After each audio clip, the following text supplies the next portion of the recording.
Alright, these are Dana White Contender Series Week 9 predictions. I'm gonna keep it short because I know people only want the predictions. I'm just gonna say on the Anka Live card, we did 90%, I think. The week before that, we did 90%. So we get most of these right. Uh, so we're just gonna get right into it. By the way, you should subscribe because I post good videos and it kind of helps me and you're getting free picks without having to do the research. So, you know, like the video as well. Helps me out a lot. Now, first fight is Donavon Hedrick versus Luis Felipe Diaz. So you have a 28-year-old fighting out of Florida, United States. Um, this is a welterweight fight. Now this guy is like a decent size for welterweight. He's 6'1", which is 185 centimeters. But if you look at the people he's fought in his career, he's fought absolutely no one good. I mean, 1-10 opponent, 0-7, 1-2, 1-4, 2-2, 2-1, and now he's fighting a 15-5 guy. So the opponent he's fought with the most wins is 2 wins. Obviously, it's finishing these guys. Who wouldn't finish these guys? I think everyone would. He's winning all of them in the first round. This guy, his cardio, we don't really know because he's never gone past the first round. But if he doesn't get a finish early, this could look very bad for him. He doesn't train at a big gym either that we know of. So this guy is kind of like it's hard to find out much about him. But just watching his previous fights, it's hard to give like a real take on him because he finishes people so early. But he's fighting Luis Felipe Diaz, who is a lot more, I guess, established. Um, he trains out of Valetudo Parania. Let's see who trains there. So does he train with any other UFC fighters? I didn't check this on in advance, but it doesn't look like he does. Whatever. Now, if you look at his previous opponents, obviously he's lost a bit, but look at who kind of he's fought. He's fighting people with like 30 fights, 40 fights, and he's winning against them. He had a grappling match against Jailton Almeida, who is a light heavyweight, so there's no wonder he lost that one. I mean, he's a welterweight. It's a lot bigger, so there's no real wonder there. He's lost here and there in the regional scene in Brave, and it's not the best look, but he's also beat pretty good, or like I guess veterans of the sport. He has a lot more experience than his opponent Donavon Hedrick, who's never really faced adversity, and I'm not sure why they're fighting on Contender Series, but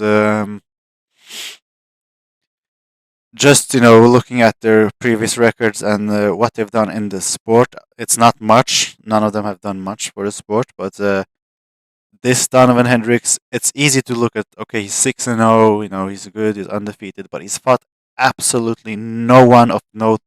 Like everyone is a bum that he fights, and when you just fight bumps, you get like an inflated sense of your skills. You don't train as hard. You think you're better than you are, but when you're like Luis Felipe Diaz, you fight people with like 40 fights and you beat them, and then you fight like a 7-5, 10-3 guy and you beat them. And he beats them by like different ways. He wins by knockout in round one, a submission in round two, a decision. So he has a lot of different ways to win the fights. And he's had losses before, and he's come back from them and won, which is very important. And I think just his experience, uh, the kind of level of opponents that he's fought is way, way better than Donovan Hendrick. So I'm gonna go with Luis Felipe Diaz here. I wish I could see the odds. I don't really know. Can you see them on the UFC page? I hope you can. I mean, I don't really know who's the underdog and who's the favorites here. I would just pick based on who I think is gonna win. Uh, Sometimes, like on this weekend's card, Ramiz Brahimaj, he was an underdog. I didn't understand why he was an underdog because I thought he would win. Same with Jakub Viklak. I can understand why he was an underdog, but I don't see why he was such a big underdog against Cement Mix, who's is not that good really. Let's see if we can find the odds on this one. Weekly cover. Hopefully, it's this one. I mean, their UFC page is not good, man. So let's see. Yeah, they don't even show, man. $1 billion company, whatever. Next fight, Lucas Caldas versus Magomed Zaynukov. Now, I'm just saying the Magomeds, they're not as scary as they used to be, but we're gonna give everyone a fair chance. Here, another welterweight fight, Brazil against Russia. Um, so here you have Lucas Caldas, who is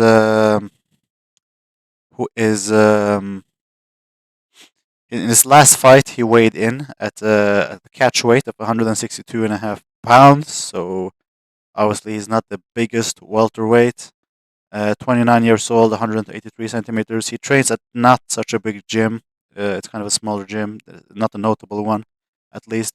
Uh, he's had a few kickboxing and Thai fights. Look, in Muay Thai, you can lose split decisions. Like, it doesn't really matter as much. I mean, you have some of the greatest Muay Thai fighters who have like 10, 20 losses because they fight every week. So that doesn't really count for much if they lose. Um, So when you look at this guy's record, you see that he has one loss, but it was actually a disqualification. He did some illegal stuff, so it's not like he got knocked out or anything. Other than that, he has all finishes. He's fought not really the best people. I mean, uh, he's fought like two opponents or three opponents with winning records. He's a kickboxer. His grappling is not great. He's fighting a Magomed Zaynukov, who trains out of Dagestan. I don't know exactly what gym he fights. It's hard to find out where these guys train and stuff like that. But he trains. He's fought in the Middle East in UAE, so you would think that he has some connections to like the main Habib team because I know they train in the UAE a lot. So he's probably the chances are that he's been around them at least. Um, so let's see. He has also Muay Thai fights. I mean, but the thing is, these guys, even though they're Muay Thai fighters on this and that, they still know how to grapple. And as you can see, he has some ground and pound finishes. He has decision victories, and so he can knock you out and he can win by decision. He's fought way better opponents than his opponents. He's fighting guys with who are undefeated, who are like 13 fights, 7-0, 3-1, and he's also fighting in the UAE, which is not like the highest level, but he's still fighting like Russian guys, which they're usually pretty good. I mean, I know that's a generalification, but looking at his previous fight, this guy is just he's fought the better opponents. He is better. He trains with better people. He has more experience. I just see him winning. Really, I mean, I think he has better striking, and he probably has better grappling as well. So I can definitely see Magomed Zaynukov winning. Um, the Dagestanis are very safe fighters. They don't take many risks. But I can see that after this weekend's fights, probably Lucas Calderas is going to be very aggressive. He's going to think, okay, like Brazilian power against Dagestan works. So he's going to go aggressive. He's probably going to be inspired by Alex Pereira. Stuff like that is real with fighters. I'm a fighter myself. I know how these things work. Fighters have these weird egos and they have like kind of delusions about how the world works. So when he sees Alex Pereira do that to Magomed Ankalaev, he probably thinks he can do the same to his opponent. So I can definitely see him rushing his opponent Zaynukov and like trying to get a finish early. But I just see Zaynukov being technical, like going on the back foot, going side to side, landing, hurting him, and then kicking him to the body, and then finishing him up to the fence. So I definitely see Magomed Zaynukov probably first round finish here. I can definitely see that happening. Next fight, Rafael Pergentino versus Luke Fernandez. A lot of Brazilians on this card. Maybe a Brazilian week theme. Undefeated, 5-0, heavyweight, fighting out of Gameness Fight Club in Sao Paulo, Brazil. Um, no noteworthy fighters there. Um, Listen, he's fought some bums early on in his career, and then he's fought some guys with experience. He's finished all of them.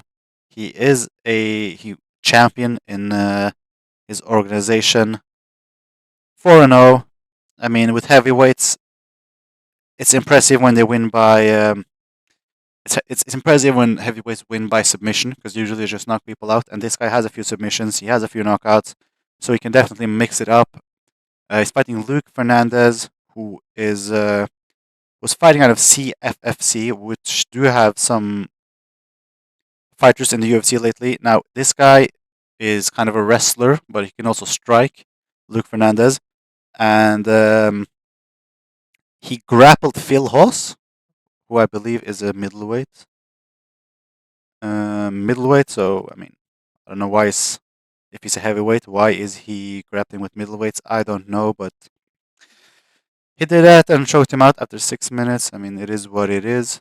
He has a few decisions, a few knockouts, a few submissions. So this guy he's pretty well rounded for a heavyweight.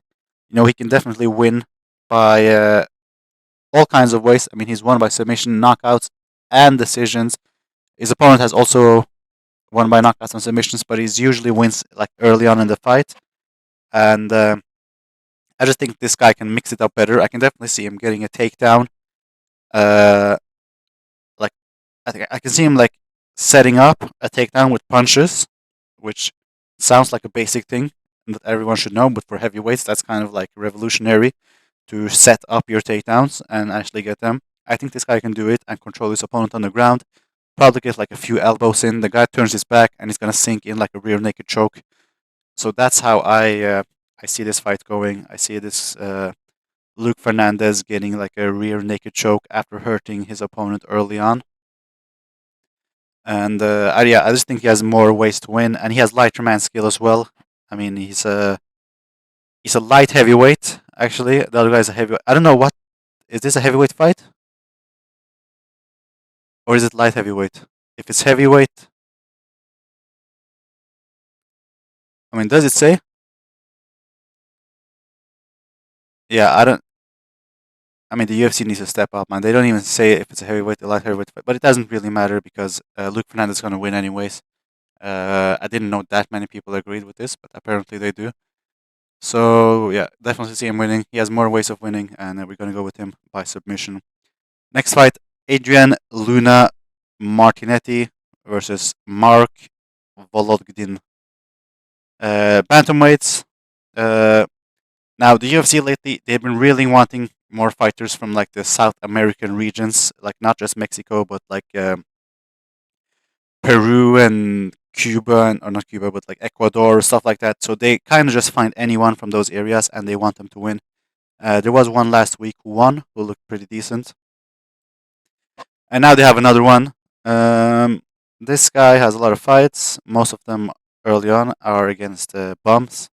But he's fought people with good records lately, or like not good records, but like with a lot of wins. Even though his last fight was against an 0-0 guy, it's kind of hard to find great fights in that area of the world. They're not really developed that way in terms of martial arts.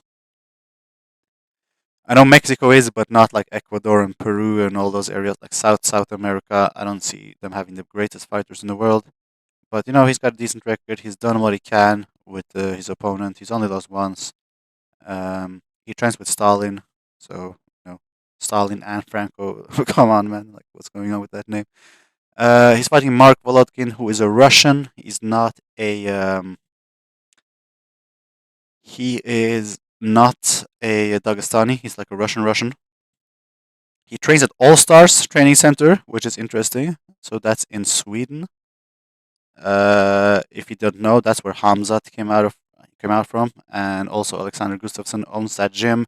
Ilya Tupuria has trained there. They've had several UFC fighters, Ilir Latifi and was Jimmy Manua trained there. Um, so they had this used to be the best, like one of the best gyms in Europe. Like everyone would go here to train. So the fact that it's here is very good. I don't think they're as like high level right now as they were before, but they still. I mean, they have Hamzat. I don't think he really trains there anymore, but still, they have that high level experience and they've created great fighters in the past. Now, if you look at his early on, his losses were, I mean, all his losses were early on. 2021, he was just 21 years old back then, so he's grown a lot. That's 4 years ago.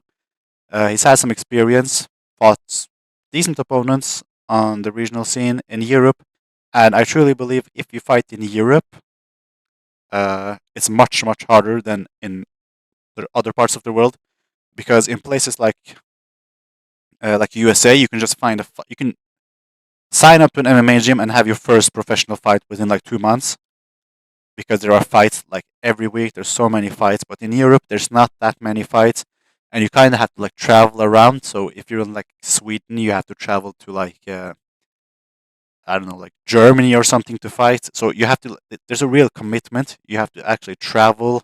You have to set up flights, hotels, and spend your own money to get around. It's not just like, oh, there's a fight like 5 minutes away from my home. Let's go fight there. There's a real commitment. So usually European fighters are much better when they get to the UFC because they've had to go through a lot more and they've taken it a lot more serious, which I think is the case for Mark Volodgin. Volodgin. Uh, Again, I wish I could see the odds on this one. I don't know who's the favorite and who's the underdog, but man, the thing with like South American fighters is that they're good, but they have like this. I don't know, man. I don't trust them. They're not that. I mean, bro, I just trust European fighters more.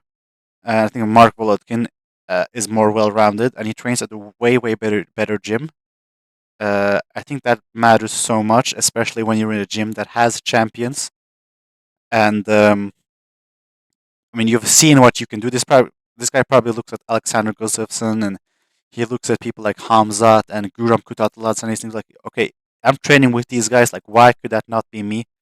And I think that, yeah, I just think he's gonna do better. And I know his record looks worse, but he's fighting way better opponents, and there's just more a time commitment. I think he's gonna win. I'm not sure how. He's kind of small. He's 5'5", I think. Yeah, 164 centimeters. How tall is his opponent? He is 5'8". Okay, so he's a bit taller. 173 centimeters. Not that it matters so much, but I just think that. I mean, you're fighting an 0-0 guy in your 16th fight, or 17th fight, or whatever. Like, why are you doing that? You should be fighting way better guys than that. Uh, yeah, I'm going with Mark Volodkin in this one. Wish I could see the odds. Let's see what people think on this fight. Yeah, people are going for Volodkin.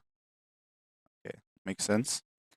Now, last fight, Imanol Rodriguez versus Roque Jr. Again, another Brazilian, and again, another South American. I mean, they need to find guys from other parts of the world. I feel like all of the fights are just Brazil, Russia, United States, and then some South American countries. I wish they would go to like Germany and Czech Republic and Poland and Slovakia. I wish they would go to more parts of the world, like Thailand. I mean, why is there no Thai fighters in the UFC? They find the same type of guys all the time. It kind of annoys me, but whatever. Imanol Rodriguez, he is a 25-year-old who is extremely short. I mean, I'm sorry, man. Like, he's very short, bro. 5'2" is crazy for a man. I mean, it's not his fault. I shouldn't be saying that, but still. Um, Early on in his career, I mean, he's what's it called? Passed all his early tests with flying colors until he met Joseph Morales and he lost by split decision on the Ultimate Fighter. But they gave him another chance because they were impressed with him. He looked good, so they came back for him, and yeah, they want him back because they saw something in him that was impressive. Because he is decent. He has light man skill. He's not a bad fighter at all. He can like mix it up and win tough fights. And Ultimate Fighter is like a weird competition because I think it's only 2 rounds. So sometimes you don't really get to show everything. If there was like a 3-round fight, maybe he would do better. But I mean, we've seen that with the Khalil Roundtree, like, and like Bryce Mitchell lost, and Paulo Costa I think he lost in Ultimate Fighter because of like 2 round fights. But when they get out of that, they become much better fighters. And yeah, I think it could be the same with this guy. He's fighting Roque Jr., who trains at Rivera Black Team in Sao Paulo. They're the same age, just about. And let's see who this guy trains with. Um, yeah, I mean, he trains with, I guess, like a bunch of regional fighters. Nothing too special to see here. Um, okay, so he's had a few amateur fights. Let's see, rear naked choke punches, decisions, KO punches, decision, doctor stoppage, decision. So usually when he goes to a decision, he loses. But I mean, he did lose against a 20. His one loss lately was against a 20-6 guy, and this other fight loss was a split decision early on in his career. Other than that, he's beaten like tough opponents, like undefeated ones, and he's defended his belt in his organizations. He has a lot of experience. Um, it is a tough fight to predict, I think. Um, I I'm actually gonna go with probably the underdog in this fight. I haven't seen the odds. But I'm gonna go with Imanol Rodriguez. I just believe that when you are in a setting like the Ultimate Fighter, you just become better just by being there, even if you don't win your fights. But obviously they saw something in him that they liked, and they can see him doing well in the UFC. And I think he's going to beat Roque Rodriguez or Roque Jr., who hasn't really fought the best level of opponents. He has twice as many fights, but how much does that really matter? People are going with Rodriguez actually. Okay, I thought he would kind of be the underdog, but he's not, I guess. Um, yeah, I can definitely see something in him. I think Daniel Cormier spoke about this guy as well, being like pretty good. So there's that. So once again, we're gonna go through the recap. We are going with Luis Felipe Diaz, Magomed Zaynukov, Luke Fernandez, Mark Volodgin, and Imanol Rodriguez to win these fights. I think we're gonna go 5 for 5. Uh, we've done really well in the past few events, so looking to keep that up. If this helps you out, please like the video, and yeah, see you.